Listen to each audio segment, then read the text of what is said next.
November 12th, not November 12th, look at the wrong minutes here, at the November 3rd meeting of the Calaveras County Planning Commission.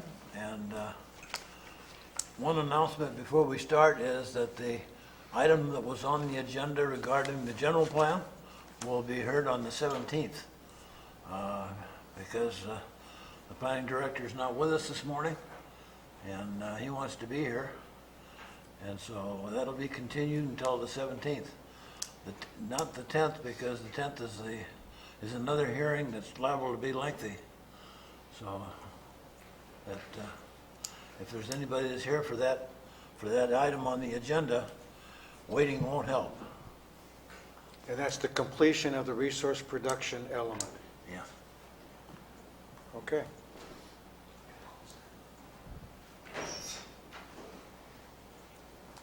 Should we be concerned about Mr. Mauer? Was this some emergency there? He's just ill. No, just an illness. He's just ill. Oh, okay. Ordinary illness? Yeah. Okay. Thank you.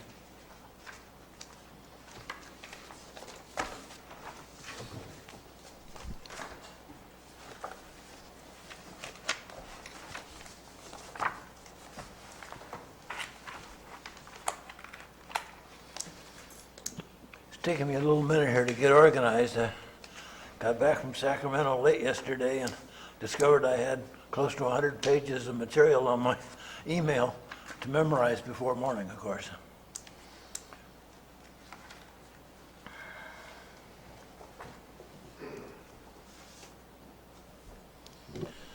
Okay, let the record show that the planning director is not with us this morning, and also the chairman could not be here, so she's out of town. So we shall continue. The first item would be the salute to the flag. If you would all join me, please. I pledge allegiance to the flag of the United States of America and to the republic for which it stands, one nation, under God, indivisible, with liberty and justice for all. Thank you.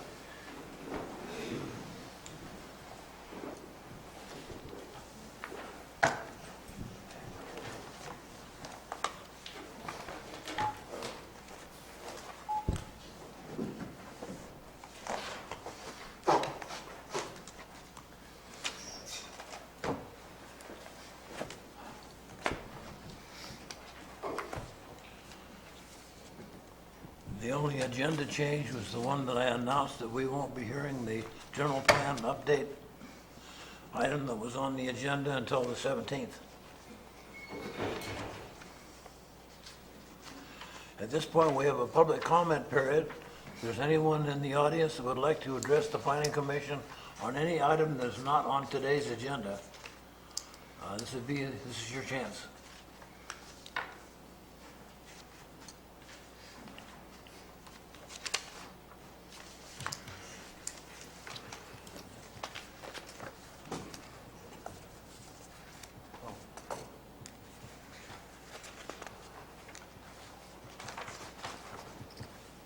It's a slideshow. It's a printout of it. Good morning, Commission members. I'm Bill McManus, Hanford Hill. Before you will have some documents that I tried to get to you in a longer live presentation of a PowerPoint explaining the highlights, difficulties, and whatnot on the new marijuana laws, commonly known as AB 266. So what I've done is gone back through it and pulled some slides and printed them off. So this kind of represents the highlights of AB 266. So if I'd like to briefly go through them, you should have them in front of you. We'll explain that AB 266 is actually a trifecta of pain, also involving Senate Bill 643 and AB 243. Together, that creates the new Bureau of Medicinal Marijuana Regulation and Safety Act, which becomes effective on January 1st. Second page explains why how the bills were split apart and what the goal is of each bill. 266 is the main bill. 243 and 643 provide avenues for other state agencies to involve themselves in the process and hopefully be able to divert general fund money from their budgets and make it up with fees assessed for whatever they're doing. As it comes up, and it will in the next 40 days, ordinances have to be passed to keep us from falling into the orbit of the state. If the new ordinances are not effective on March 1st, the state will move in and everything relating to 266 will become the law in Calaveras County. March 1st, not the first of the year? I'm sorry? March 1st, not the first of the year? No, this is where it gets tricky. AB 266 and its companion bills are effective January 1st, 2016. Calaveras County, or any county that doesn't have ordinances in place, has until March 1st to get those ordinances in place, and that's cities and counties. Right now, there appears to be only 4 counties in the state that do not have ordinances in place. Assemblyman Wood, who was one of the authors of 266, has indicated that they may go back and try to change that date. It's commonly called the C4 clause, and give cities and counties more time. He hasn't done that yet. I don't believe the legislature is in session right now, and the reading right now is he's probably not going to do that. He's not going to pry open this bill to change a due date for so few counties and small counties. AB 266 is also written so that all of Los Angeles County is exempted, and they're allowed to operate under their Measure D. So there's not a lot of political will to be gracious and understanding to small counties. So some of the things that will have to be considered, besides coming up with a grow ordinance, an ordinance specifically if you want to ban deliveries within Calaveras County, you will have to have an ordinance specifically banning that activity. The grow ordinance is something else. So beware that when this starts coming through, I'll be reminding people that the transportation ordinance has to be part of the package. Otherwise, deliveries can be made into the county and you won't have any authority to stop it. And that pairs up with the cultivation ordinances. As we move on quickly, the license types that AB 266 provides for, and in case you're doing it now, there's 17 of them, are all the different types of marijuana activities that will be accommodated by 266. It's kind of a menu of what you could pick if you wanted to get involved with 266. Just remembering that every license type that you pick will have to have an ordinance to control it. And so, I don't get a sense from the commission that you're interested in doing any of this, but I just put it on there so that you're armed with information. So depending on how it turns out, if someone should ask you a question about 266 or why you were unwilling to get involved with it, you'll at least have the highlights that you can tell them some of the problems. Again, we get into the delivery of medical marijuana and the timing, which unfortunately there's a 2-month gap between 266 becoming the law and getting ordinances in place. What happens during that 2-month period, I'm unsure. But technically, people could start applying to the county for licenses, which are required before you can apply for a state license. I don't know if the planning department has a plan in place to handle that, or the ag commissioner, or the sheriff's department, or anyone else. But someone's going to have a response if people come in and apply for a license. The last 2 sheets are the things that we feel are missing in 266. And that would be there's no limit to recommendations by doctors. There's no clarification to the rules that marijuana is medicinal. There's no limit to the THC levels or concentrations, although there will be a requirement for THC levels to be printed on the product, because this is all going to be part of an internet-based system that tracks marijuana from plant to ashtray. And there will be individual tags attached to each plant. But don't worry, the internet, the computer's going to take care of all that for you, so you don't have to worry about that. There's no limit to how much you can buy. There's no increase in age. You can buy marijuana when you're 18, while the legislature is trying to raise the smoking age to 21. There's no description or provision for enforcement. That'll be up to the counties. There's no limit to the number of grows or stores, no limits in advertising. There is no provision to dedicate money to research drug driving tests. There's no limit on hash oil production and sale. And there's zero funding for education programs on the risks and harms of marijuana. So what 266 essentially is getting rid of the collective model, and now it will be full commercialization, retail commercialization of marijuana throughout the state, except for counties who don't want to get involved with that. And you have the authority to enact your own ordinances and do it your way. And there'll be something later that I'll be giving you that kind of explains why I gave you this first document. So I appreciate your attention, and if there's any questions, fine. If not, I apologize for not having the right password or secret handshake to get past the gatekeepers to give you a live presentation of 266, but this is the best I could do. So thank you. Thank you. I do have one question. If anybody wanted to see a live presentation of your full presentation of 266, is that on your schedule for some presentation to a group that someone could attend if they wanted to? Well, I've already done a couple presentations for groups and had some scheduled. What we're finding right now, though, is that the process for getting the ordinances in place is such a compressed time frame right now. Did you understand that County Council will be coming to the Board of Supervisors to ask direction, general direction on the ordinance if they want to move towards an ordinance? Then there will be a public workshop, and then the ordinance will come to the Planning Commission for review, recommendation, and anything else you want to add to it.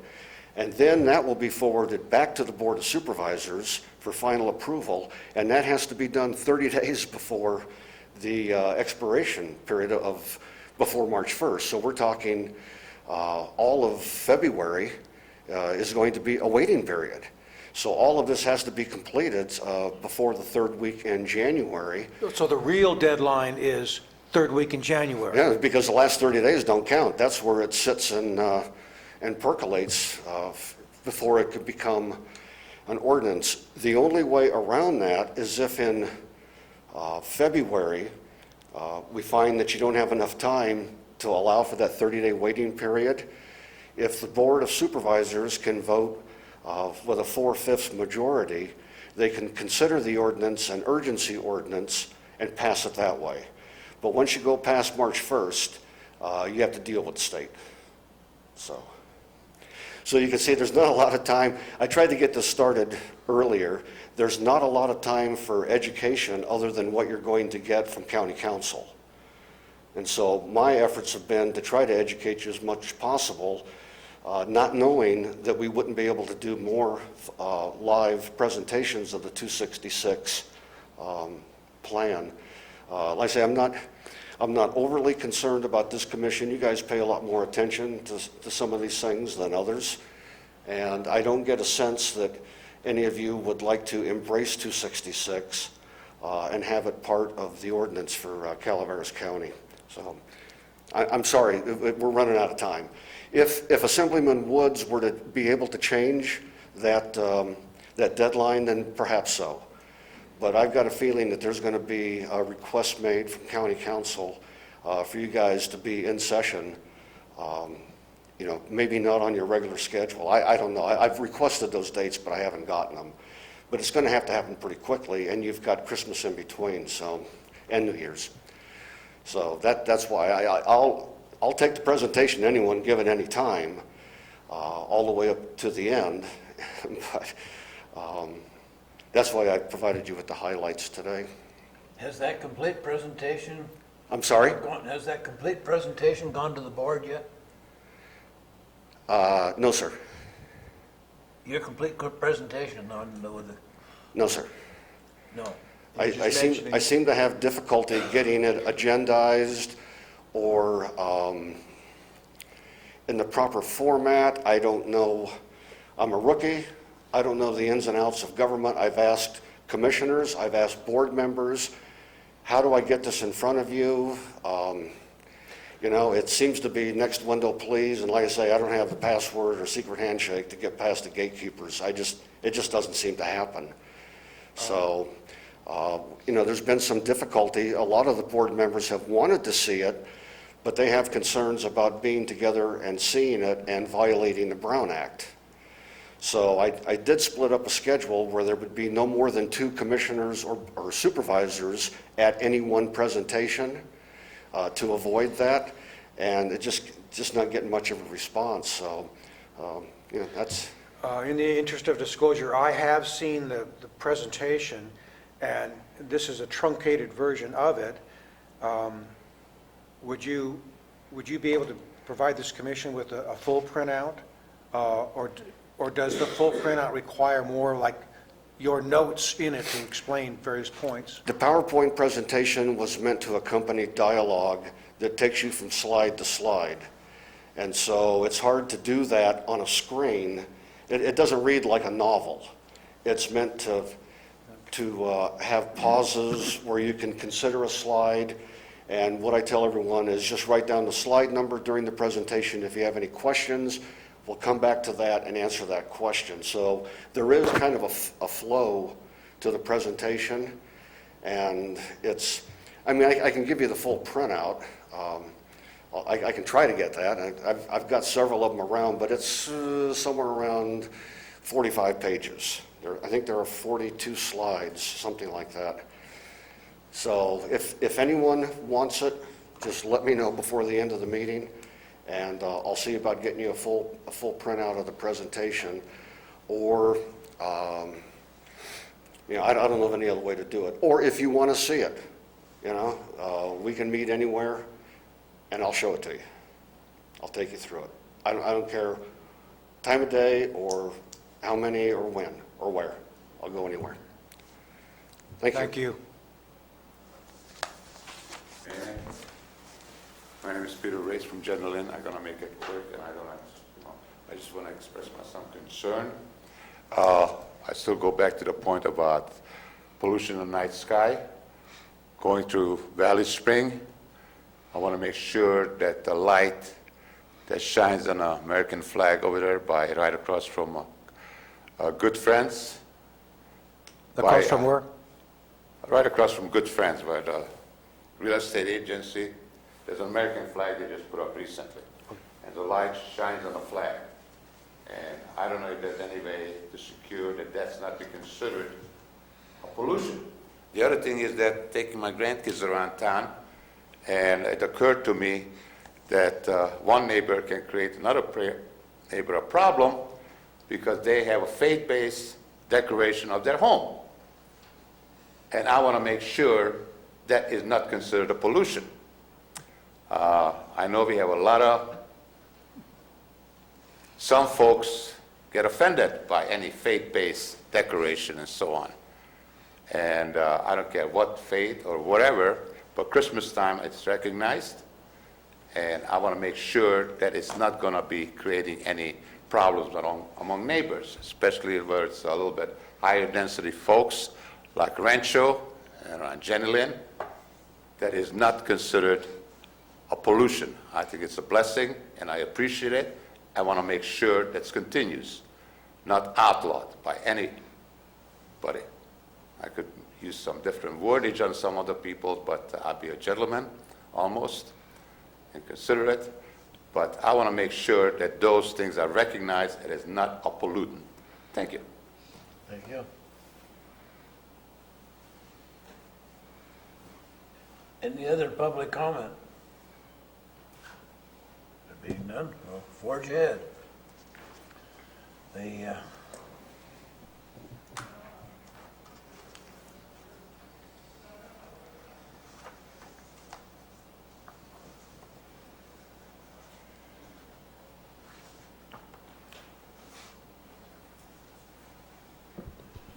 next thing on the agenda will be the public hearings on several ag preserve items, and you have those? I have all four. Okay, go for it. Okay. Actually, the first item on the agenda is 2015-061. It's a zoning amendment and agriculture preserve for Beatty, Lawler, and Parker. Staff is finding ourselves in kind of an awkward position at this point. We're actually changing our recommendation on this particular ag preserve. Reason being is that, unfortunately, this property owner the land is actually up in the severely burned area as a result of the Butte fire. And the fire actually destroyed everything on the property, all structures, trees, and actually animals as well. So currently, there is no ag production on the property. We've discussed the matter with the landowners. They do have a recovery plan in place. They do have the every intention of rebuilding and reestablishing that agriculture operation. But unfortunately, because of the diversity of the ag operation, we feel that we really need to wait and perhaps consider this after the ag production or the reestablishment of that ag production is done. And we're hoping that maybe this time next year we'll be able to be having a nice healthy discussion about this application again and a more positive manner. But at this point, because there is no ag production, and as I said before, based on the complexity and the diversity of their ag operation, we feel that we don't have the findings necessary to recommend approval of a contract for an ag operation that does not currently exist. So staff's recommendation, in concurrence with our ag commissioner, is proposing that we just table this application. We're going to continue our ongoing investigation, if you will, continuing to work with the property owners, ensuring that progress is being made. And as I said before, we're hopeful that we will find ourselves in a position this time next year to actually recommend approval of their contract. Is this being continued in a way that won't cost them? Exactly. So they wish to just keep the application on the books, if you will. We'll keep it open. We're not going to take action on it, so it's not a denial of the application. We just wish to postpone it so we can review it at a later time. How would that affect our motion? Well, we'll have to make a new motion to simply postpone this application at a later date. The applicant does not oppose this action? Actually, yes, the applicant does oppose this action. You mentioned diversity of ag production. What did you Yes. mean by that in this? Well, their ag production is spread amongst several different things. They had sheep. They had income off of a sheep project. They sold eggs. They had a vegetable garden for which they actually sold vegetables. They had an orchard for which they sold fruit and preserves from the fruit from the orchard. In addition to bees, they actually had beehives where they produced their own honey, sold the honey. So unlike something, for instance, like a cattle operation, where if the fire was to destroy the land, obviously grass would be able to grow back, fences could be mended relatively quickly, but in the event, this particular situation is just so diverse and they absolutely lost everything. It's going to take them some while to get back not only their structures, but to rebuild or reestablish those ag operations. And we're uncertain. We're hopeful, but we're uncertain that that's going to be able to be done in the next year. But we're very hopeful that we'll be able to have a more healthy discussion about their production and a contract hopefully this time next year. Would it not be likely that the production would change dramatically? In other words, It could. they because of the fire and whatnot, the bees would no longer be possible or something else? The You're orchard- absolutely correct. The orchard's gone, right? Right, the orchard is gone. You're absolutely correct about the bees. So their ag operation may very well change, and it may change dramatically. I do know that they have issued plans or submitted plans for their first rebuild of one of their outbuildings, and so they are, back on track. They're trying to get their place reestablished and rebuilt.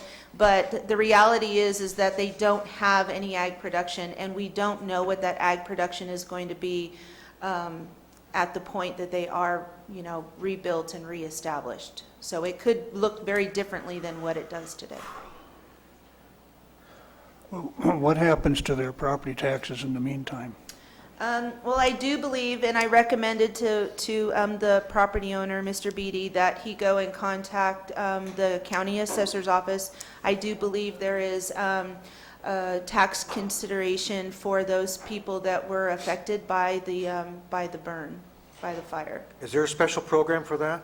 I do believe so, yes. And I encouraged him to go talk to the county assessor. What would be the relative comparison of, if you know, the effect on their taxes with this new program implemented versus an ag, Williamson status? Yeah, I'm sorry, I can't answer that question. Well, did this fire scorch this ground so badly that people think it won't grow grass?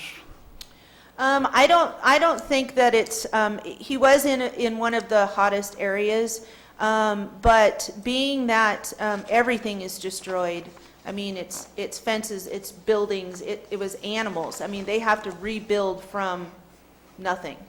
And, I mean, they could very well have grass growing this spring. I don't think that's unrealistic.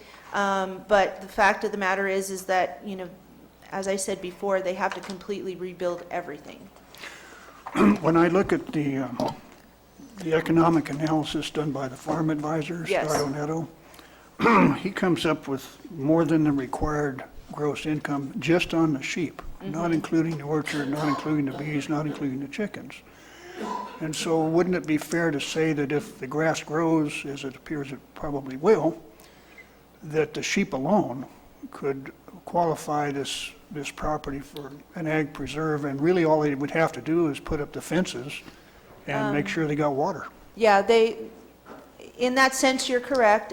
They would have to go out and purchase sheep. It's my understanding that all their animals are gone as a result of the fire.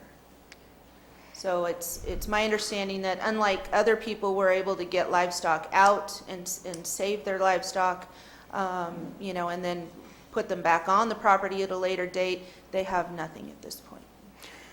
Is there a legal requirement, if you know, that the property at the time the ag preserve contract is approved actually be in ag production or simply be capable of ag production up to a certain gross amount? I'm sorry, the door opened. Okay, does it have to be in ag production actually in at the time the contract is entered into, or does it just have to be capable No, of ag they production? had to show, that the land not only was capable, and that's through the feasibility study that we get from the farm advisor, but they actually had to provide evidence that they were in ag production at the time. But it is county council's determination based on government code that we absolutely cannot approve a contract that is not currently, where the land is not currently in production.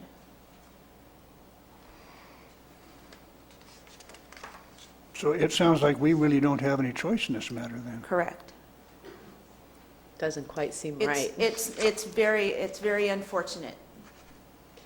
So people that are currently in the ags programs, and they've lost everything they have, how is that being handled? Perhaps maybe Kevin Wright is our ag commissioner. Perhaps maybe he can discuss the procedure that they carry in the office for maintaining those. Perhaps there's some kind of exemption allowed for those folks that were already in an ag preserve to allow them. I don't think the county is in the practice of immediately filing, county-initiated non-renewal in a situation like that. But I can't really speak on behalf because that's not my department. I don't oversee the actual Williamson Act contracts. Do you know if they were insured and that there's the ability for a lot of these things to be cured through their insurance over the next year? I don't. Okay. Those seem like important, yeah, I'd like to hear from him.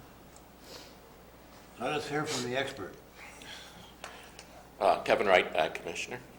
For the first question, if property is already under contract and they've been showing the 2,000 minimum over the course of their time that they've been in the contract, not having any income for one particular year would not affect their status. And it's often that in an ag operation, something happens where for 1 year, they don't get a crop, whether it would be, let's say, an ice storm or something like that. So 1 year would not set a pattern of not practicing the agricultural arts on your property. So that wouldn't affect anybody in this particular instance in that area that just because of the fire. Does that answer that question? As far as the lawyer Beatty in particular, when this came, it's a very instance that doesn't happen often, thank God. But when the lawyer and Beatty submitted their application, there wasn't a fire. They submitted it with the intention that they were going to go forward with their agricultural pursuits that they've already had in place for a number of years. There were three properties, three parcels. One of them was a fairly recent addition, but I think Gina researched it, and the other two parcels, they've been in ag production for a decent while. So the issue that County Council had was that currently there was no ag production. But let's digress just for a minute. This was a recent point that she had brought up. Prior to this, the Ag Advisory Committee had met, and we met on October 9th, which was pretty much, the fire embers were still smoking at that time. And it was the Ag Advisory Committee's recommendation that they be given the opportunity to rebuild and continue the ag enterprise. And then what we would do would be require an annual report from them to see the progress of the rebuilding and let them go ahead and have their ag contract. Because it was a situation that just is not common. The County Council took issue with that because as she read through our procedures, it definitely states that there must be current agricultural production. And respecting her opinion on that, we discussed it, and therefore the Planning Department, County Council, and myself thought, well, okay, I'll go along with that, respecting her opinion. And that's pretty much where we stand. So we're really hoping that this is only a delay of 1 year, one season, one tax season, if you will. As I said before, they've already begun their rebuild process. They've gotten one building permit. And we know that that they have every intention of reestablishing, but just not knowing exactly what that is going to entail, how long it's going to take them, and what the end result is going to be, leaves us in kind of an awkward position to be able to actually approve the contract today. If we put this in abeyance, one of their options, would it not, be to implement a component of their original plan, let's say the sheep factor, which might be the easiest one to get going again.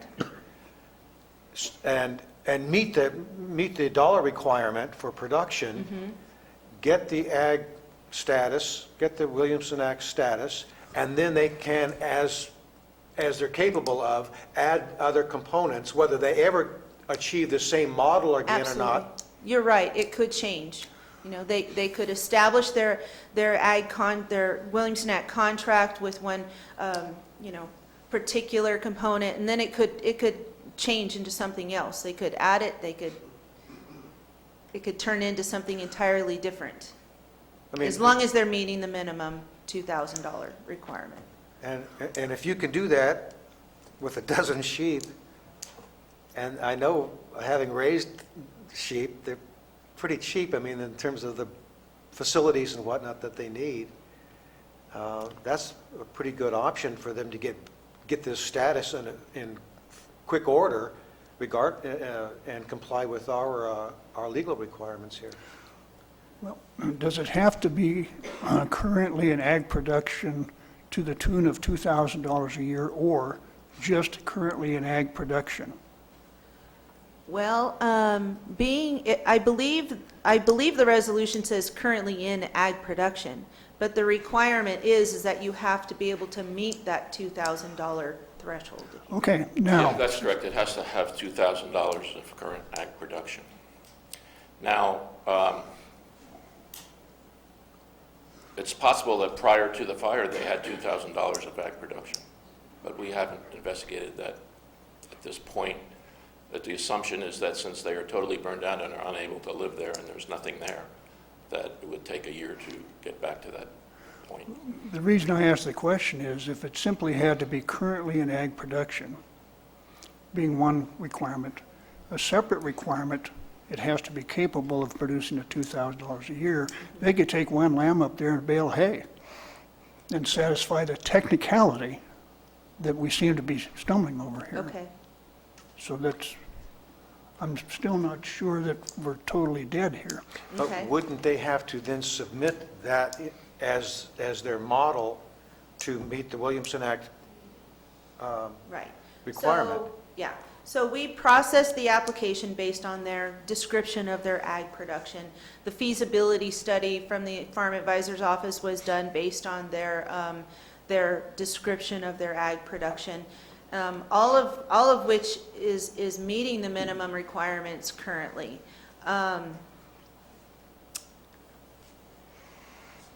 I suppose they could, in fact, rebuild their fences and put some sheep on the property and be able to graze them this spring. Grass is already growing all over the place. I know it's growing back in some of the burn area now. So I suppose it's possible. They do have to make an annual report to the Ag Commissioner's Office, which is due in February. I would venture to guess that they would be unable to actually make that report of providing evidence of an income from the land that soon. Well, but they would have been able to do that based on January to September of this year. Right. And then they would have from February through all of next year to reproduce that. So they still have that capability.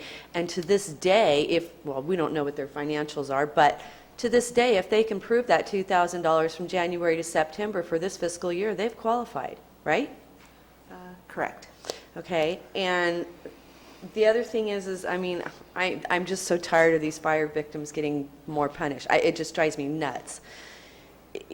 So if they were able to reproduce, they have this fiscal year's dollars amounts, they qualify. If they're able to reproduce that next year, knowing that they've got to meet that criteria, are they here today? Is there a representative here? No, they're not. I don't believe so. I've only met him once. I don't believe he's here. No.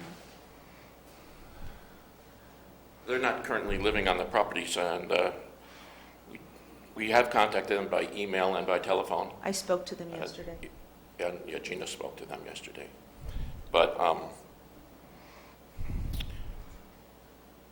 we could take this back. I don't know, there's still a couple of weeks left where we could come back again, is there not? Well, actually, I've run out of time because these items had to be, because of the time frame relative to the end of the year and the number of meetings, this has to go to the Board of Supervisors for final adoption. This is the absolute last Planning Commission meeting I can possibly get this on in order to get it through because of the time frame. There's so much work that needs to be done with recording contracts that I have to take them to the board next week. So we delayed this, we postponed their No. last hearing. You postponed the last hearing for lack of quorum. All of these items were scheduled to be heard then. So I have literally run out of time. As far as other aid that they can get, my understanding is that because the property got burnt, they won't lower the property taxes because of the property itself. But because their house was destroyed, that's where their tax savings, when they applied for lower taxes to the assessor's office, that's where that would come in. So without a house there, I'm sure their taxes would be lower. So, But truthfully, I'm not sure how much of a compensation that is. I got a feeling that might be quite a bit, actually. so my next question is with if they had this zoning and could they apply for special assistance in getting their ag back up and running if they had this zoning approved? Or would there be nothing out there to help them get going next year? The zoning I don't think would make any difference. As far as as far as the agricultural enterprise goes, they go to a federal farm services agency. They could do that to help with So- that, but that has nothing to do whether they're in an ag reserve or not. But they wouldn't even qualify because they weren't already pre-approved when it happened, probably. They would have had to jump on that Yeah. fairly early, and maybe they did. I'm not sure. That's the issue. The scenario that you're describing would work just fine if they had achieved their If they had status earlier in this year. But on the point about pre-burn or post-burn in terms of the application, but with respect to the people that are in the preserve and have been affected every bit as much as these folks have, what happens to their status? Do they not have to, they do have to prove periodically their production from their lands? Every year. there's Every a year. report to me. And now you say there's an allowance for a catastrophic event such as we had. Yeah. Is that allowance a one-year allowance, and then they have to be, they have to be up and running again in a year, or how does that? I think that there's some discretionary there, but after a year, it's up to me to look at that and say, what is a reasonable, what's reasonable? Are they practicing agricultural arts here? Are they trying to get their thing back together again? Did they build their herd back up, did they do Yeah, are whatever they the need? cows out there that they haven't just sold them? Yeah. Is the grass growing back out there? Have they mended their fences? Have they done anything to improve their situation? And if they haven't done that, they lose their status. That's right. Or that is, the recommendation from you would be, you lose your status. Right. If there's no agricultural arts practiced on that property, I would come back to the Board of Supervisors and recommend that their contract be non-renewed. Okay, and you said it could be postponed for up to 1 year? What if it takes them longer? Is there any way to postpone this further to help them get back up and running? You could. Yeah. I mean, We can- the work itself is already done, Kevin's department's already done all their work. My department, I've already gotten the board packet complete. So, I mean, everything is, the one problem that I have is the way our new board packet submittal system works, because it's all electronically. It requires county council sign off. And right now, this application or packet has been rejected by county council. I can't get it through the county council's office based on what we've just discussed. So even if I'm we, assuming that may change with your recommendation. It sounds as though you would like to be able to move this thing forward to the board. If your recommendation is going to be a positive recommendation to the board, then perhaps we'll meet with county council again and see what we can, I would certainly Make like to what see findings we anything can make. done that is possible to help these people, because, an event like this is not something that comes up every day. correct. And it's beyond their control, and I hate to see them become victims of the establishment. Well, let's get the picture here. If we hold this in abeyance, we delay this, we table it. Okay, the process for the applicant would be to come back with a revised plan, Sure, certainly revised. right. And they can do that and come back before us, before the commission, how quickly? Well, I can bring them back as quickly as It's up to needed. them, Huh? right? It's up to them? I mean, how Yeah, fast it's can up they to move on them. this? But, I mean, the fact of the matter is that the contract would not actually take effect until the following season. So if we heard this again in 2016, the contract wouldn't be effective until January 1, 2017. Okay. So this it is the doesn't matter everything's whether I calendar bring year? it back in June or I bring it back in October of 2016. If it doesn't get approved in this calendar year, then it won't become effective, presumably that they're going to reestablish. It would not be effective until 2017. Okay. And in the meantime, they have to pay the full property taxes on the land as opposed to the structures that got burnt, even though it won't produce anything. Correct. This is not very fair. No, it's not. Let me hear public comment. And not good. Yeah, good.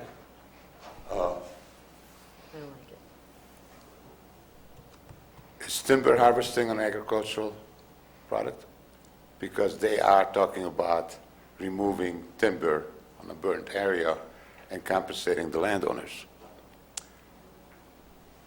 Talk about in the Board of Supervisors. And another thing I'd like to point out, county council advises, makes no decision. Some people on the board, staff think they make decision. No, they advise the Board of Supervisors. And the Board of Supervisors will have a decision to make which way they're going to listen to. County council will not make a decision. County council will advise the Board of Supervisors, and a county Board of Supervisors will listen to you folks, what you recommend. And I believe, in this case, a little bit of compassion and common sense would be very helpful. This county is not run by the county council. It's run by the Board of Supervisors, and they rely on your good judgment and sense.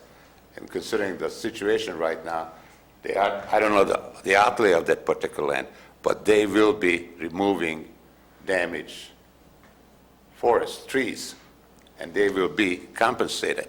Now, I presume in my city book, that's an agricultural product.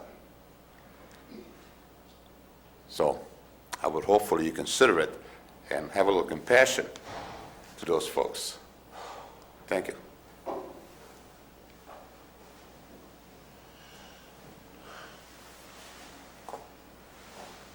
I don't know whether the Beatty Lowers have trees on their particular property, but for a Williamson Act, timber is not considered. It can be, you can have timber, but it's not considered part of the $2,000.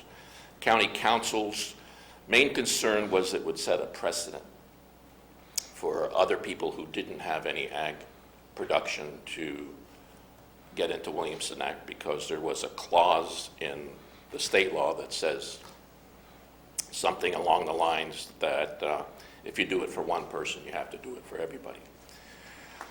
However, it's my belief that that fear is possibly is an overreaction, because the situation that we have would only set a precedent that if there was a huge catastrophe, then we'd have to let somebody in who had ag production, who had applied for their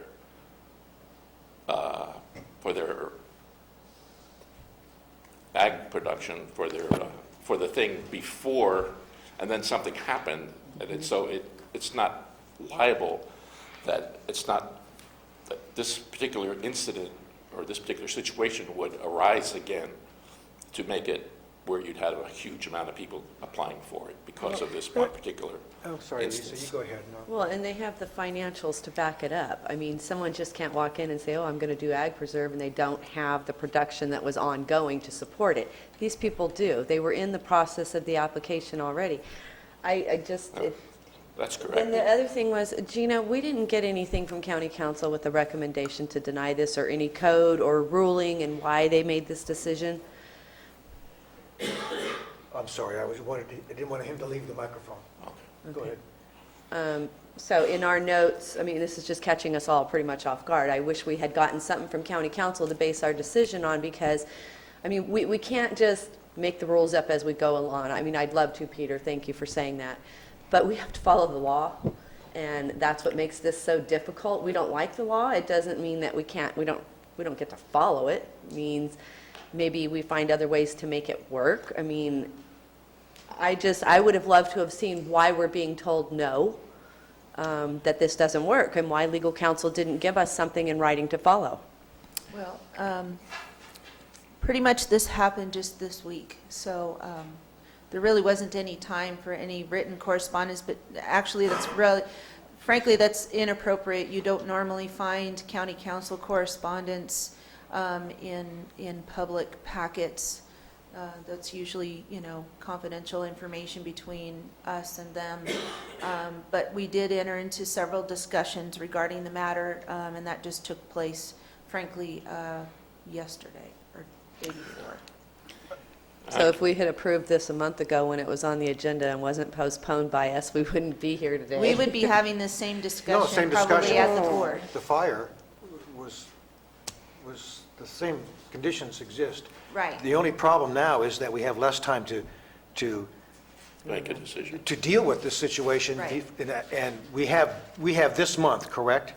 Correct. No, we don't. So, She But, doesn't have any but let me hear me for a second, and this is kind of a question for both of you.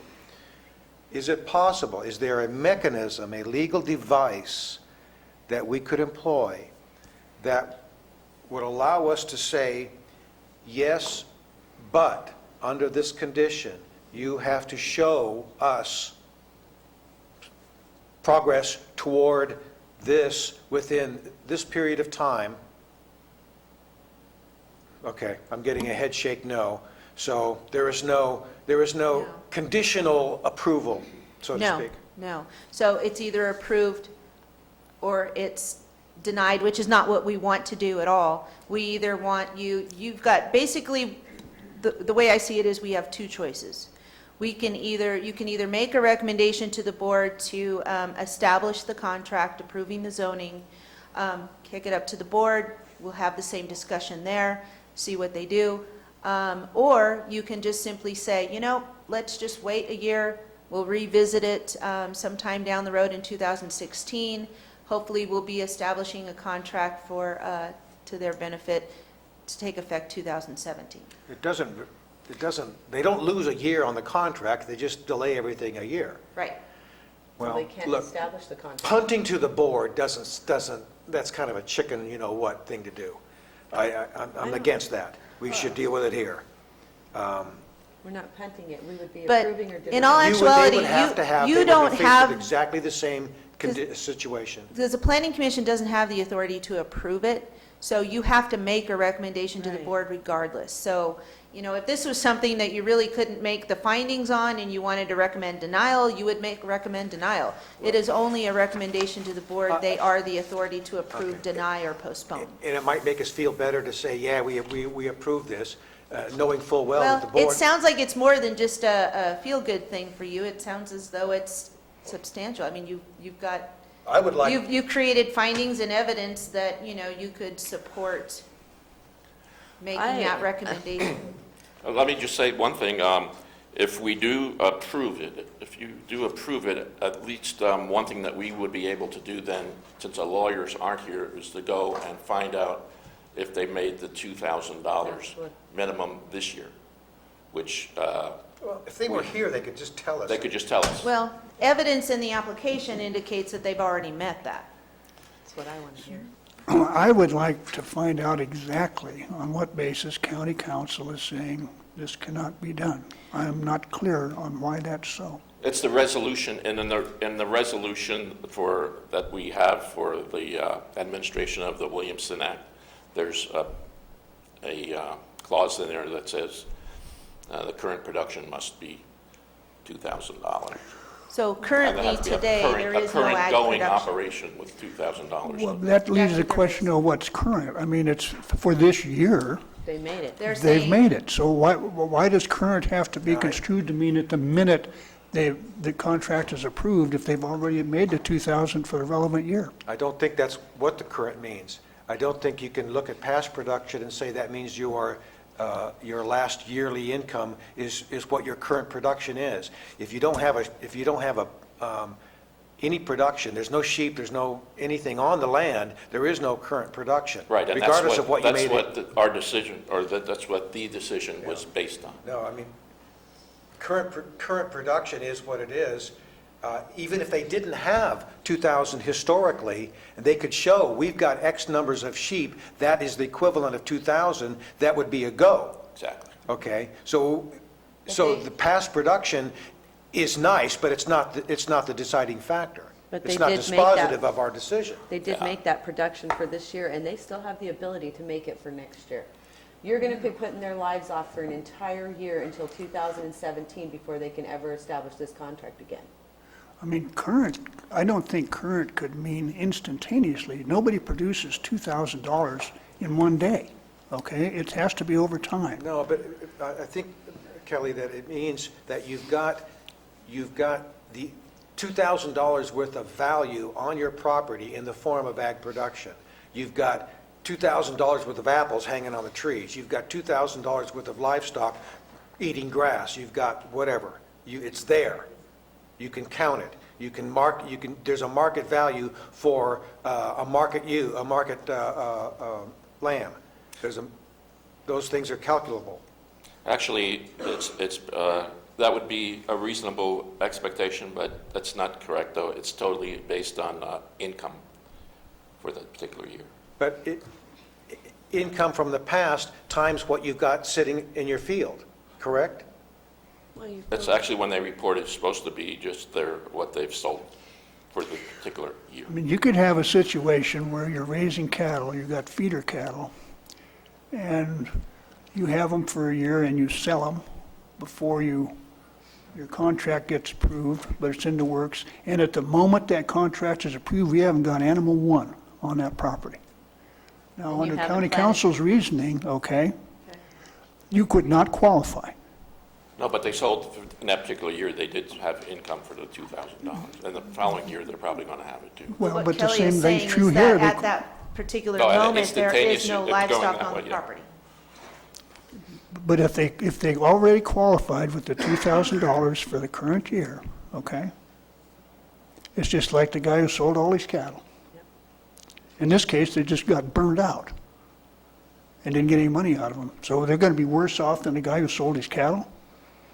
I have trouble with this. Well, it's no different than planting crops. There's nothing in the ground because it's not time yet. When time comes, then they'll be starting their crops. I mean, They can't even contain the livestock that they would put on the property. Right. if they have insurance, they'll get their fences up and they could.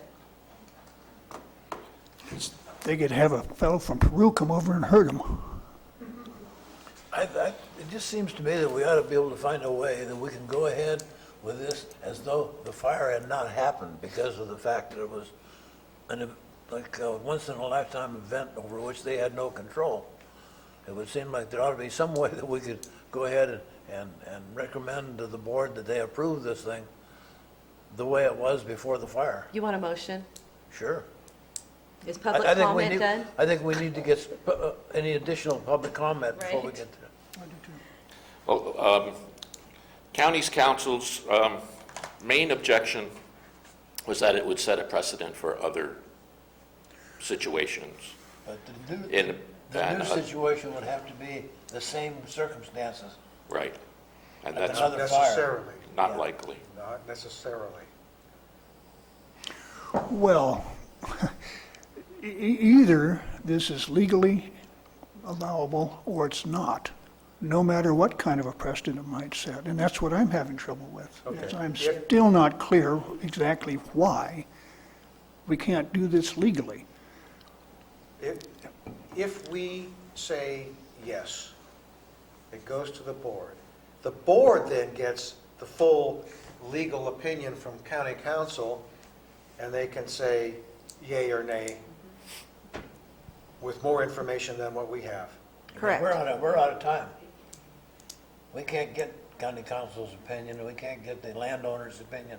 We're out We of time. can't, but the board can, and Yeah. they're going to be the ones that make the decision. Right. Correct. So if we pass it to them, it's on that basis, that we don't have enough to say no, hypothetically, that we don't have enough to say no, absent council and discussion on that point, they will have all of the information. And perhaps the landowner will show up, the applicant will show up, and that, to complete the picture, because we don't even have that. That's really disappointing to me, by the way, but And I'm assuming county council's not available to come here now and educate us about this? Julie was in a meeting. She said she was going to come over, but apparently the meeting has gone on longer than. Could we go on to the other ag preserves and deal with them, and then see if we could. can get her available? I'd like to Could. do that. I Well, would like to That's recommend good. that we move That's a forward good with the other solution. ones and then Yeah. come So back. we'll just put this one on the end, and we'll go ahead and discuss the other three. One final thing, I'd like to say, the state does give the counties leeway as far as it's up, they don't set the, they allow the counties to decide what can go into an ag preserve and what may not go into the ag preserve. So it would wind up with the Board of Supervisors' judgment.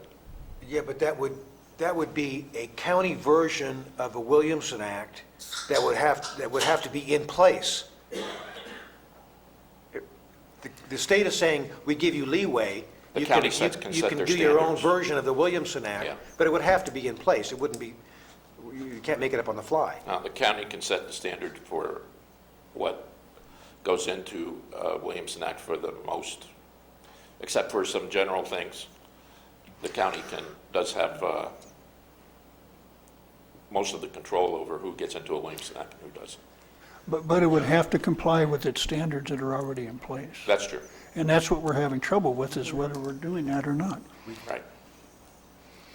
It's not an easy situation. We've got a pretty good solution here that, at least temporarily, we can go on to the other applicants and buzz Julie and see if she can get here. Oh, okay. So we have more public Yeah. comment. Just one other thing. Her concern was that it would set a precedent that if you allow a particular contract in an ag preserve, you'd have to allow other contracts in that same ag preserve. In Calaveras County, a contract and an ag preserve are much the same thing. We don't have a particular area in the county that's set out itself as ag preserve area. Wherever there's a contract approved, that is the ag preserve. So her concerns in that instance wouldn't be quite founded. We have more public Here comment. she is. Speaking of home, There she is. Oh, Miss America. So Julie, they want to know what your concerns are as far as the lawyer Beatty not being Okay, I what you're. thought we were all on the same page on this. You know, what we had talked about is that to form a new Williamson Act contract under our resolution requires a current ag operation at the time that it is entered into. And from what I understand, at this point, there is no capacity right now for a current ag operation. And so the thought was that if they are rebuilding, they could, the application could be put on hold until next year so that they could, at that point, you know, enter into a contract within the rules that our own resolution requires, as well as the government code, which does require current ag operation. Yes, it's not that we're not on the same page, it's just that we're struggling with definitions of current. Well, I think the definition of current means now. I don't know of a different definition. At the present time, that would be how I would interpret it. Well, assume for the past year, they did have an ag operation, and it was producing more than the minimum $2,000 a year. And then they got burned out. Why is that any different than the person who has cattle on his operation, and then he applies for a contract, and between the time he applies for the contract and it's approved, he sells those cattle? And so at the moment the contract is up for approval, there is not cow one on that property. Would he not be eligible? I think that if it's the evidence before the Ag Advisory Commission is that the property is viable and is being used, and there's a history of using, and we know it's going to continue to be used as an ag operation. But I think the concern that we had with this is that we don't have any viable grazing land, that we don't have fences, we don't have anything there. So how is, so I'm not seeing how it could meet. And the Ag Advisory Commission hasn't gone, as far as I know, to look at the current situation and make a determination based on the existing capacity for an ag operation. My understanding is that there was a request for a grace period for 2 years, which didn't come out of any law. Well, I think we can safely say that unless this ground got scorched really badly, the grass will come back. And it'll come back as soon as it gets enough rain. And then it will be capable of supporting some animals. And the sheep alone qualified this property for a Williamson Act contract. And to me, a relatively short hiatus between the time of the fire and the time when the grass grows again and will support the sheep should not be a sufficient reason to say that they are not currently, conducting an ag operation. They certainly aren't doing anything else on it, as far as we know. Well, the Planning Commission is certainly free to make its recommendation. It wasn't mine. Well, but I think we're inclined to follow the law in these matters, and we are struggling with the right definition of the word current. Yeah, because the other concern, I think, is just, again, they don't have an existing Williamson Act contract. And I think one of the concerns is, if you don't have a contract and your land is not currently capable of production, let's say there's some sort of blight or what have you, the potential for abuse to come forward and seek a new contract when your land is not currently producing. So that was as opposed to somebody who already had a Williamson Act contract. But this land has been demonstrated to be capable of producing more than the required minimum. But It's just a yeah. brief period of time when it's not, just like the guy how about the person who plants a hay crop and it comes off? Before he applies for the contract or before it's approved, it's the same thing. These people just got burnt out, and there's no reason to think that what went on in the past won't go on in the future, because grass does grow back with the rain. I guess for us, Julie, where we were questioning was, would the fact that they met the financial qualifiers in this fiscal year, they qualified before that fire. So this year, they've qualified with the numbers they needed, and there is the possibility that they can make that happen next year. Right, it's a before possibility, and that's. So that was where we were struggling with current and why we wanted to hear from you, because we want to follow the law, we don't want to make a mistake, but we also don't want to damage any more people than they've already been hurt. And they had the application process going before this ever happened. It just seems like it's one slap after another, and it's struggling with that, but we know we have to follow the law. So in our mind, does the current fiscal year qualify for it? Yes. Can they get into next year and make it qualify if they're approved? They could. And I guess for me, I think there aren't, if you're asking, there's no cases on this particular Right. scenario. It's an unusual scenario. And so just looking at the Williamson Act as a whole and the legislative intent to make sure when I read through all of the different provisions, to make sure that it's not being taken advantage of, that there really is an existing ag operation. Again, in my mind, I saw it as riskier to recommend approval when there wasn't an existing contract and it's being entered into at a time when the ag operation is not there. Okay, there's a potential for next year. It just seemed to me that once they've proven that they've put the fences in, the animals are back, the crops are planted, now we know there's an ag operation, and that would be the appropriate time, given the language of ordinance. Again, is there case law on this that specifically says yea or nay? No, this is just simply my take, and it might be a more conservative take than the planning commission is comfortable with, but that was just my take on it and my recommendation. You don't, certainly don't have to go Well, along I'm with glad that. I'm glad Yeah. you're here, and thank you. Sure. Offer this. I'm very sympathetic to the argument that Kelly and Lisa put forward. I do believe that current operation includes the ability, the infrastructure, the fencing, the barns, the hay barns, and whatnot. If you were in the hay business, but all your hay equipment got burned up in a fire, you're not in the hay business anymore until you regen that. But nevertheless, timing-wise, if we were to say yes, and if the Board of Supervisors were to agree with us, so this applicant gets their contract, a year from now, the committee looks at their production and they says, have you met the requirement or not? If they haven't met the requirement, then your recommendation has to be they lose their contract. They would have had it for a year, and then it would have been taken away from them.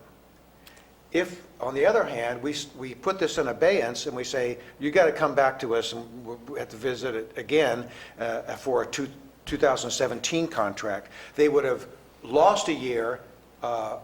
They don't lose a year, but everything would have been bumped a year, and they would start in 2017. That's the possibility right here. Yes. And I think everyone can agree to this, that we didn't really nobody wants to travel down the road of county-initiated non-renewal in the event that they are unable to reestablish their production or their operation, if you will. So I think, as Julie said, it was more a conservative approach, is to just postpone it, allowing them time over the next year to reestablish, and then we can absolutely positively say at that point, we now have we have the ag operation, they're producing, they're meeting their requirements, it's here. You bring up a good point, that if we approve it and if the board agrees with it, if they get their contract, a year from now, we could be talking about having to jerk it from them. So basically, we would be approving the contract on good faith that they're going to comply. Putting us in a tough situation, possibly a year from now or Well, so. hold on a second, because he's got something on that. Yes. If we would look at that, and in our recommendation, which was to allow for the contract, was that the Ag Advisory Committee recommended that they be given the opportunity to do so, reasoning that the agricultural arts were being practiced on the property before the fire, and the party's intention is to reestablish the enterprise.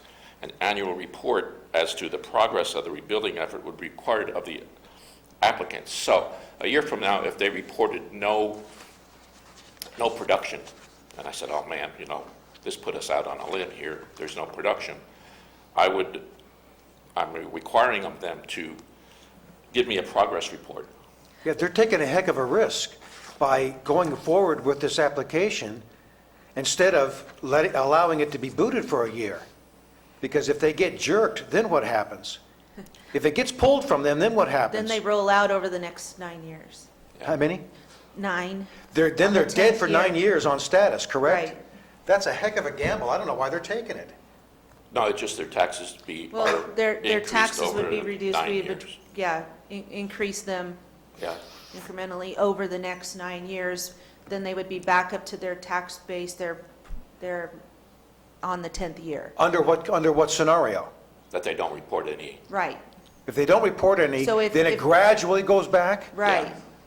That's So the it's whole the process county- of The county non-renewal. is actually taking the risk Yeah. of losing the taxes if they decide, hey, we're only fooling you guys. We give them a tax break and we get nothing back. Yeah. But you and the Ag Advisory Committee were apparently willing to take that risk, am I right? Yes. my only concern was adding things that are other than currently, and creating an exception that hasn't been approved by Reso. That was my concern. I mean, when I read the draft resolution, it says, currently, the landowner's ag operation demonstrates an annual income of approximately $6,560. I took that to mean currently meant over the year, Well, that's instead one of thing, don't at the forget very that- moment. Yeah. the board and they signs the made that document. application Yeah, the prior gov- to the burn. Right, and I mean, again, and the government code does say it has to be used now, isn't it? It has to be an agricultural operation. I guess, again, it just seemed that the Agricultural Advisory Committee would want to look at, the circumstance, given the burn and given what the capacity is now. Well, we made this recommendation after the burn. Yeah, my understanding, though, is I never was clear on, it looks like you were meeting during the time of the burn, and then, did they consider the land and its quality and capacity after the burn? I thought that there was using old data, even though you met Yes, after the burn. I said in as you probably read, our recommendation, the Butte Fire had burned through the property and had curtailed the farming operation. So, yeah, I mean, So, there's Yeah, more public comment. yeah, well, let's finish the public comment so we can just make a decision.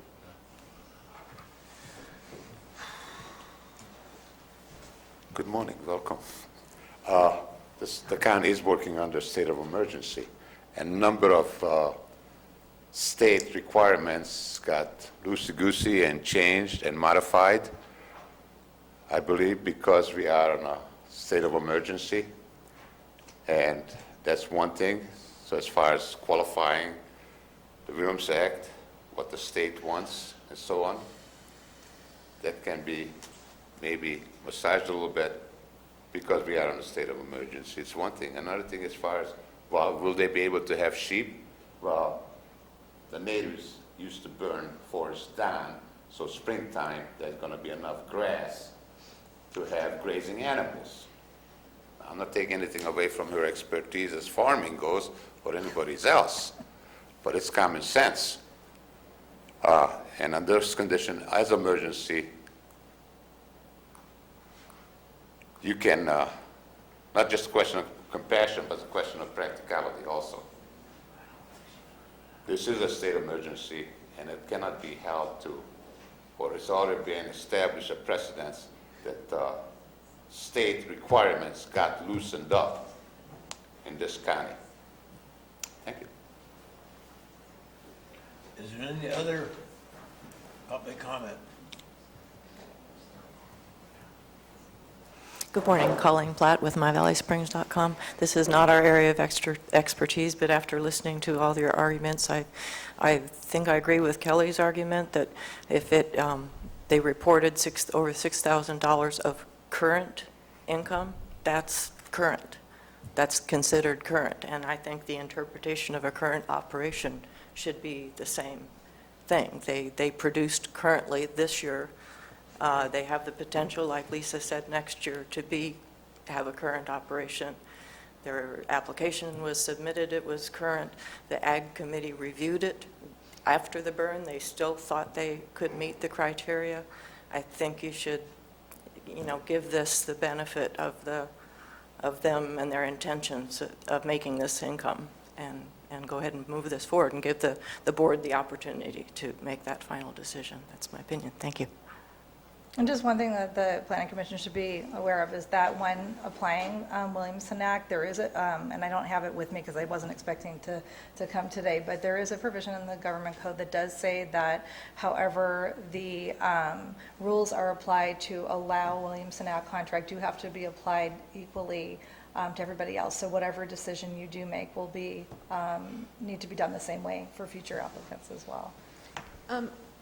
For added, for lack of a better term, protection, if you will, Julie, it sounds as though the majority of the commission wants to make a recommendation to the board to approve and establish. If that's the route that we're taking, I suppose we could probably draft additional findings in the resolution specifically addressing the issue of the fire. Would that help kind of I mean, help with the whole precedent setting kind of situation? Because, I mean, we're looking at this situation individually, uniquely, if we will. It is obviously a very unique situation, and hopefully not one that we'll have to revisit anytime soon, at least. But I mean, I think a finding could serve, some prophylactic, and it's just something that the planning commission needs to weigh the potential for abuse when there isn't, in future situations that aren't exactly this one, and weigh that against the circumstance in front of you now. Again, there's no case law on this. That was my take on the definition of currently. I don't feel that it's something that there's some sort of Supreme Court law or strong precedent, yea or nay. That was just my read from the government code and what have you. I do agree it's a unique situation, that the entire operation could be destroyed, pending an application being processed, so. You're saying you can't find case law that allows a carve-out No, on a precedent? There's no case law on the circumstance where you have an application, at the time of the application, they met the requirements, then between the time of the application, which presumably was made in good faith, and then we have the hearing, there is no longer an ag operation, and we're now just, whether or not you can basically insert a good faith concept that they will become an agricultural operation. That's the part that's uncertain. Where I was, Yeah. my greater concern is the precedent where you've got to treat everybody the same. And then in the future, if somebody comes up and says, hey, my situation is like this application that you had a That's couple of right. years ago, you have to treat me the same. That's true. And if we say, well, sorry, we mentioned that we approved that one specifically because of the fire, you don't qualify. That's a problem. Okay, and they can say tough, it doesn't make a difference. There is, they could argue, there is a government code that they could potentially use to say that to argue that their different situation, let's say it's an insect blight or whatever it is analogous to the Butte Fire circumstance. So yes, it does create some vulnerability of an expectation that we might approve a new Williamson Act contract when they're not currently ready to have animals. It Yes. wouldn't even have to, I don't think there would even have to be a catastrophe. They could just say, we're not ready yet. Well, We're going to build our fences, we're going to build our barn. There was production, we have a... and yes, with courts, they'll have to determine whether the analogy is adequate to be similar or not. So that is the vulnerability that I was concerned with when I made my recommendation, so. Your argument doesn't work for me because they would have to show supportive income. And the way that you're describing it, David, there is no supportive income. Yeah, but there's lots of reasons why the supportive income can go away for one reason or another. But you don't qualify if you don't have the income. You have to have it in that fiscal year. To be analogous, the applicant would have to show that they were in ag production, that they met all of the requirements at the time of the application, and to be truly analogous, they would have to say that what interrupted the production was not of a character that could be expected to halt it for any substantial period of time. This is a sheep operation. The grass can be expected to grow back. We don't need to have an expert to tell us that. We know that. And so an analogous case is not likely to come up that meets both of those criteria. Production before and every reason to expect production again. And I think the things that are being discussed here suggest some ways we might want to consider changing our very old resolution in terms of how we implement Williamson Act in the future.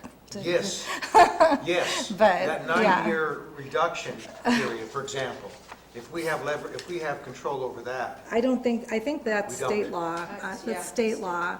But in terms of local, what counts for eligibility, that's an area where we have local control and could make it, in the future, could revisit that. In terms of dollar production. Dollar production, we could look at, I know right now it's geared to the 1970s, but it is, and so we can look at whether. So these are yes. $2,000 in 1970 dollars? Yes. Oh, no. I was wondering why it's so low. Right, and so there's a lot of things that we might want to look at in terms of updating in the area that there is a lot of local control over the criteria to meet for a Williamson Act contract, and probably some math should be done with respect to that. But in the meantime, again, I mean, my concern, certainly my sympathies are with the person who lost their farm, but my concern was the language that we have right now, the general requirements of the Williamson Act, and that potential, given that one government code that literally does say, if you make somebody eligible under certain circumstances, it does have to be applied equally. And so my concern was the potential for that to happen in circumstances that might be a little bit less sympathetic, but yeah, all right. So again, I cannot say that you're going to lose a legal challenge if you don't take my advice on this, but I gave a conservative advice based on, Okay. on that provision. If we move forward with this, with a yes, it's my advice that we do not include the caveat of the catastrophe. We make it a clean yes, based upon its merits, based upon current production, et cetera, and we don't put that asterisk on it. Because That's the what's way the gonna get- recommendation is currently written. Yeah.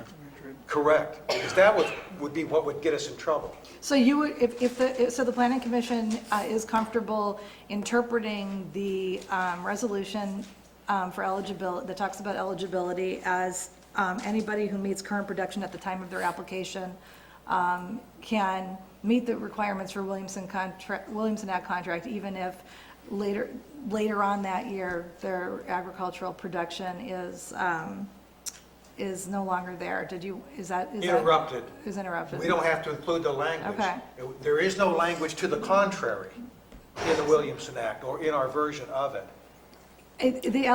There's language in the Williamson Act that talks about it has to be used for agriculture. Is there room for you to say legally that, I mean, again, I think the current circumstances We don't have a are problem so with that. different that it hasn't really been addressed. And so you look at what the minimum requirements are under state law, and then you look at what our own eligibility requirements are in the reso. And, And they're subject Yeah. to the yearly production requirements, like everybody else. Correct. So I guess I've been the one most skeptical, and I'm willing to move forward with a yes based upon the other arguments and based upon these facts, but without the asterisks. Right, so Nobody has suggested we put the asterisk. Yes, they in. were. that was the That's just suggestion. as a possibility, but that's So not the possible. resolution as it reads, the recommendation and the resolution with the findings as it reads? Yes. can I just ask a question? Did we get rid of the grace period language before I got here? It's not in the resolution. Okay, What you were reviewing was the board packet. okay. I That wasn't here at the That beginning. language is already in the planning commission packet Okay. and could not. All right, I just want the planning commission to understand there is no legal basis for the agricultural commissioner or the advisory committee to offer a grace period. So that doesn't have, as long as that's not the basis or part of your Got finding, it. let's put that Offer on there. That what? makes sense. There was Grace a period. language in the staff report about a grace period, and so just make sure that your finding is not based on a grace period. Ted, I think there's other comments. Right. Just a couple of points concerning setting a statute or setting a precedent if we let this pass. The state law, Julie, I already mentioned this before you came, was that, said that if any contract is approved within an ag preserve, that anybody else that's in that particular ag preserve would have to have the same consideration. And in our county, the ag preserve and the contract are the same. So the ag preserve and the contract or that particular are only applied to that particular area where they are. We don't have vast areas of a county set aside for ag preserve. So it would never really set a precedent I'm not sure I agree with your interpretation about how the eligibility requirements would be applied, but I think that's neither here nor there for the decision. I just wanted to make sure, since I walked in, I don't know what happened before I came here, I wasn't listening, that just understand that I do not believe that a grace period is authorized. But so any decision you make, I would recommend not be based on that assertion in the staff report. No, we are not. Okay. That's the asterisk I'm trying to keep off of. Okay. Right, and, Okay. and in the Ag Advisory Report, we had no mention of a grace period. Okay. We have another public comment? Good morning, Marty Crane. This is what I like about the Planning Commission, where we get to the meat and potatoes of everything and thoroughly hash everything out. Thank you, thank you, thank you, thank you. It just occurred to me when we're talking about, is it a current ag production? Well, I would think that an ag production project, if you will, is a process. If you've put one fence post in today, you're going to put another one in tomorrow and another one the next day, and that's a process. And so that, you don't get to see the financial reward of that until all those are in and the grass grows, and so it's all part of the same process. So I'm just wondering if between now and the time that goes to the Board of Supervisors, if they've started putting in the fence posts, there's something there to say that this, to support their intention and their past history that they've demonstrated of being an ad production. So anyway, I agree. I don't think we need to put the caveat on there about the fire. Any other public comment before we close the hearing? Bring it back to the commission for any discussion before we get a recommendation? Do we have a recommendation?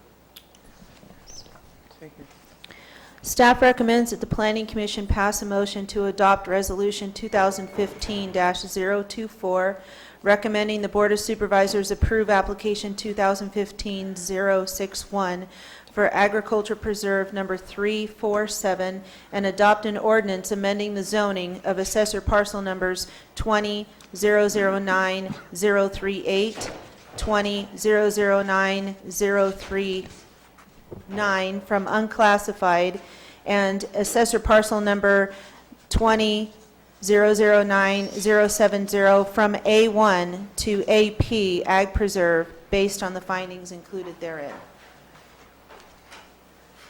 Do we have a motion? I'll make a motion. Second. We have a motion and a second. All those in favor? Aye. Aye. Opposed? Ayes have it. Thank you. Thank you very much. Don't tell me this next one is another fire victim, please. Nope. Do you want to take a District 10-minute 4. break? Come back. 10? Okay, so the next Ag Preserve is Never mind, Just never started, been Yes, requested what? that we have a short recess, a recess? just a short one. Okay. No, go ahead, it's fine. Can we go till quarter till? I'm sorry, was that a, did you take that off the table? Well, it hasn't gone anyplace. She's already going. Let her go. Yeah, go for it. Okay. So the next application is 2015-062. It's a zoning amendment, Ag Preserve contract for Diana Dang. Property is located up in, or down in District 4, near Copperopolis, just northeast of the Salt Springs Reservoir. 204.16 acres of land, currently in cattle production. The applicant landowner has requested an Ag Preserve contract. The Ag Advisory Committee, Ag Commissioner met, and their recommendation to you is, or actually to the board, is to approve or establish the contract. So here it is for your consideration. County staff's recommendation is following the Advisory Committee's recommendation to approve. Okay. Do we have any public comment? There being none? What about the board? Do we have any discussion among the commission before we get go into recommendation? Go for it.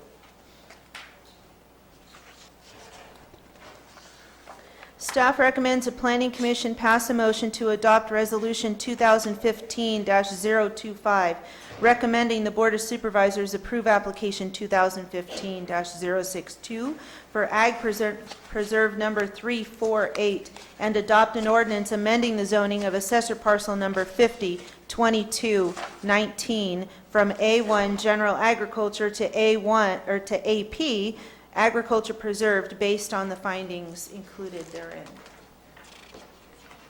Do we have a motion? I'll motion. I'll second. We have a motion and a second. All those in favor? Aye. Aye. Opposed? Ayes have it. Are we still going? Yep. Okay. The third application is for Marcia Ramsey. Application number 2015-065, again, zoning amendment and ag preserve contract. Property is located in District 5 off of Ospital Road, technically Wallace. Currently, the applicant has approximately 100 acres in the ag preserve under contract number 319. The land is actually in production cattle operation. The applicant landowner has purchased an adjacent 50 acres and wishes to include that also into the ag preserve, and therefore the recommendation from the Ag Advisory Committee is to disestablish existing contract number 319, simultaneously establishing the new contract number 352 for a total of 150.64 acres of land, in addition to zoning the property appropriately for the Williamson Act. Is there any public comment? If not, is there any discussion in the commission? Yes. Yes.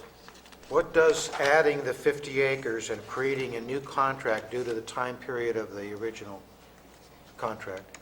It's a simultaneous action. The current contract will be disestablished at the same time that the new contract will be established, taking effect January 1, 2016. But with respect to the 10-year, Starts over. Starts over again? Yes.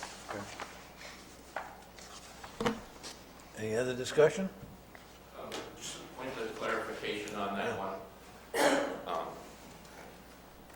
For Mr. David.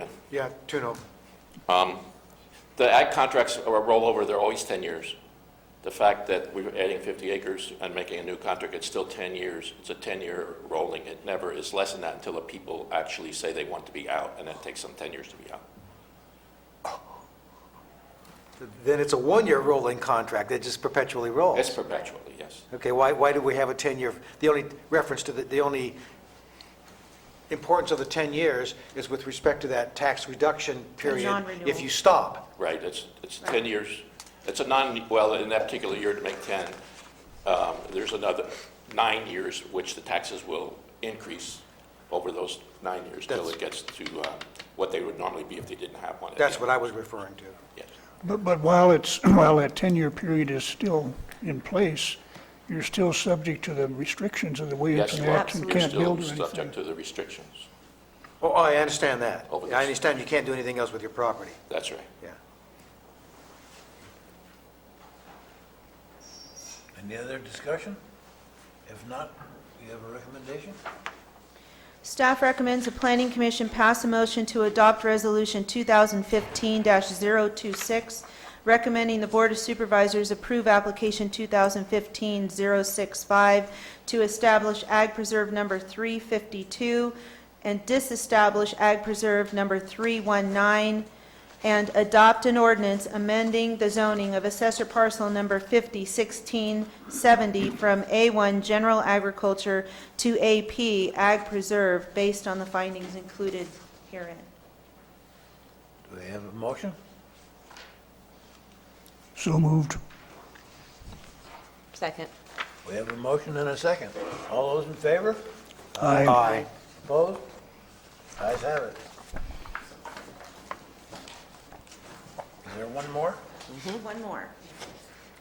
So the next application is also up in the area that was affected by the Butte fire. Slightly different situation. We just have a partial burned area, if you will. The application is for Anthony and Alana Teresi. Pardon me if I've been mispronouncing it. I hear different pronunciations. Application, the property is located up off of Potteroff Road in Mountain Ranch. Total of 196.15 acres. The fire did go through the property, actually destroyed a portion of the ranch. It was only approximately 75 acres of land, burning and damaging fences in addition to land. The property owners have already been working on a recovery plan to rebuild their fences. There is approximately 121.15 acres of land that is still viable for cattle grazing. So they're going to continue to graze the cattle on the land that has not been burned, in addition to rebuilding those fences so they can eventually get all the cattle back on the entire ranch of 196.15 acres. So again, the Ag Advisory Committee met reviewing this application, and their recommendation to the board is to approve the establishment of a contract. In addition, county staff's recommendation is the same, to approve. Is there any public comment? Is the applicant here or wants to comment? Do you have any? Unless there was an opposition to it. My name's Anthony Teresi, and yes, we did have cattle on it, and we are putting cattle back on it. We actually do have part of the fencing that is already ready for them, and we'll be putting more in. So we're back in operation on it. Sounds like you're doing it all right. What's that? It sounds like you're doing it right. Well, yeah, we hope to. Thank you for being here today. Would you, could you stick around a second? Sure. Here, you get a button? Sure.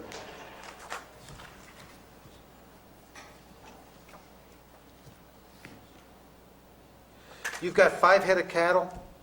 Yes, we had 5 head of cattle on it.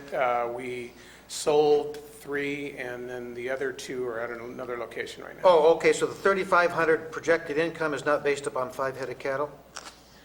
The 3,500 projected income is based on 5 head of cattle. Right. Is that, We've actually, the ones we sold last year brought us in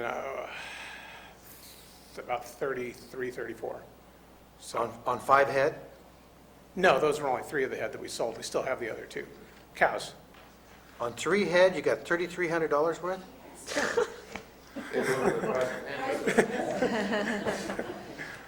I traded my dad, my cow, for his ¡54 Chevy, which was worth about $150.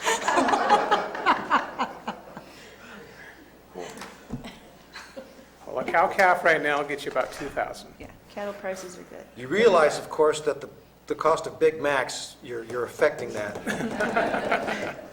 Okay, I mean, these numbers surprised me, and I was making a comparison to the previous applicant with 10 head. Pardon me. No, cattle. She has 10 head of cattle. This is the Ramsey application. 10 head, annual income $8,600. Yeah, I guess crazy numbers. Okay. Okay. Is there any other public comment? Is there no other public comment? Could you read the recommendation? Sure. Staff recommends Planning Commission pass a motion to adopt Resolution 2015-027, recommending the Board of Supervisors approve application 2015-066 for Ag Preserve Number 351 and adopt an ordinance amending the zoning of Assessor Parcel Number 20, 004-014, 15 and 24 from unclassified to AP, Ag Preserve, based on the findings including therein. I'll make a motion. I'll second that. It's been moved and seconded. All those in favor? Aye. Aye. Opposed? Ayes have it. So be it. That's it. Thank you for joining us. Sure. Curious what I missed? We didn't talk about you at all. Yeah, next time, peek into the door before you. You can go to public comment. Before we adjourn, we'll go back to the public comment thing. We have some different public here now than was there before. So, any public comments on items not on today's agenda?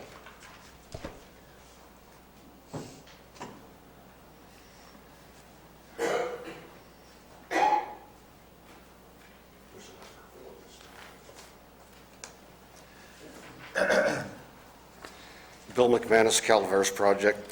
I'd like to remind Commissioner Tuno that if he had that 54 Chevy today, it'd probably be worth more than the cattle, so. Yeah, it would be worth $250.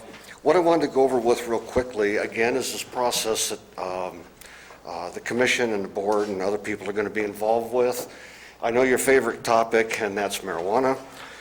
According to the worksheet, which I only have one copy of, the process is to have a study session before the Board of Supervisors. Board of Supervisors will make recommendations to County Council. There'll be a public workshop. County Council will draft a proposed ordinance, which will come to the Planning Commission for discussion, review, and whatever else you guys want to do to it. And then from that point, it moves on to the Board of Supervisors for final approval. So in order to kind of prime the pump on what we'd like to see done, I'm submitting to you today, and I'd like to read it into the record if I could. You have the printed version in front of you. And this would be the notion or paperwork that you can hold on to for future meetings where the subject will be addressed, and that whatever comes out of the legal mill from County Council, I'd like to have another alternative considered and added to the packet and before you for consideration when the Planning Commission goes through this. As we hereby request that the Planning Commission support this alternative, which calls for an ordinance which bans, discontinues, suspends, and makes illegal any and all marijuana activities within the County of Calaveras. Marijuana activities defined but not limited to growing, transporting, distributing, testing, manufacturing, or distilling any cannabis component, dispensaries, retail sales, etc. This request is made and substantiated by the following. Number one, marijuana is a Schedule I drug and is illegal under federal law. Number two, the County of Calaveras has failed to protect its citizens from the negative impacts of uncontrolled and unregulated marijuana production. To date, 3 homicides and 1 citizen wounding have occurred because of the lack of regulation and/or enforceable county ordinances. Additionally, 2 non-compliant dispensaries have been illegally operating for years while defying all attempts to abate them. On January 1st, 2016, new state laws, AB 266, will become effective. By March 1st, 2016, the county must have ordinances in place to deal with either the new laws or a specific ban to avoid being trapped into the new state marijuana scheme, which has until January 1st, 2018, to be developed at the state level. In the meantime, the county will have to front the funds necessary to provide increased and necessary staff to administer the new laws or selected parts of the new law, based on complex and extensive new ordinances being enacted. This gap of 2 years between the state and county deadlines will have the effect of making Calaveras County a crash test dummy, while the county waits for the missing procedures and promised internet-based systems to be developed and enacted by the new Marijuana Recovery and Safety Act, AB 266, which will operate under the Department of Consumer Affairs and require participation from other state agencies. Allowing the state adequate time to fulfill its promises and requirements is an excellent and prudent action to take while the county still has the authority to determine its own land use authority. In fact, AB 266 expressly notes and acknowledges this option that is available to the county, and that's with the proper citation. So I hope that you'll save this piece of paper. If you don't worry, I'll bring in another one when we get further into this, and that you would consider this as a reasonable alternative and consider it for recommendation and for forwarding on to the Board of Supervisors. Thank you. Thank you, Bill. Any other public comment? If not, Ted, you might want to remind the new folks that just walked in the door of the action that we took, or I should say, discussion we had on the last item on the agenda, and when it's, the agendized item regarding the general plan has been put off until the 17th? yes, 17th Yeah, of December. because of the absence of our planning director. With that, any other comments? They are adjourned. Here, next week. Oh, Lord, don't give him that. What do you think? Come on, Julie.